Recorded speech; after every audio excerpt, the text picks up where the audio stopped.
Good day guys.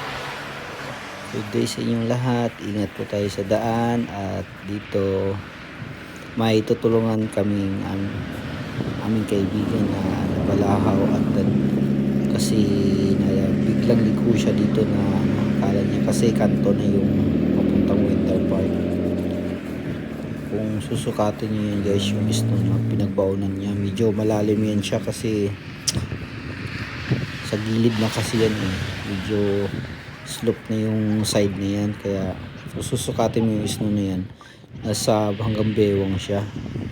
Buti na lang dumaan yung doktor dito sa aming town at tinulungan kami kung paano siya makaalis dyan sa balahon niya. Ayun guys, gumagalaw na naman siya. Paggalaw dyan guys, hanggang dyan lang siya kasi hindi talaga siya kaya.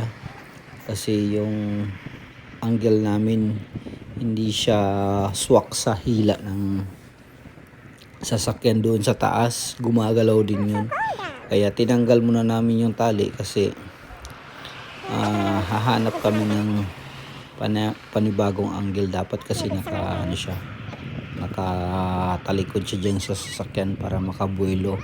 Kasi yung snow kasi pag gumulong yung gulong doon sa taas, pag umikot na siya, hindi siya makakapit kasi dumudulas din yung gulong niya. Kaya kailangan humanap kami ng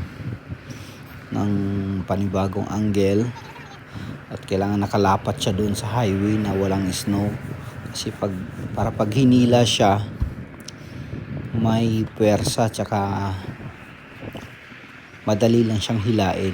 So ayun, binabalik lang yung tali na inilagay doon sa harap, kaya medyo niro-roll lang siya. So ayan pala ako guys, silip-silip ako dyan sa sasakyan kung paano yan paano siya makaalis. Kala mo kagalingan na rin ako magsilip-silip dyan. So ayun na nga guys, nabaliktad na. At ayun, isang hilaan lang yan guys, inaantay lang namin na mag-clear yung daan para makabuelo yung sasakyan ng aming tagahila. So ayan, may isa sasakyan, tapos yung kasunod na yan, dyan na yung bubuelo guys. Tingnan nyo kung paano siya hilain. Napaka lambot lang pala siya hilain pag makapit yung gulong dun sa taas. Oh, ayan guys, nahila na siya. Yay! Yay! Another good.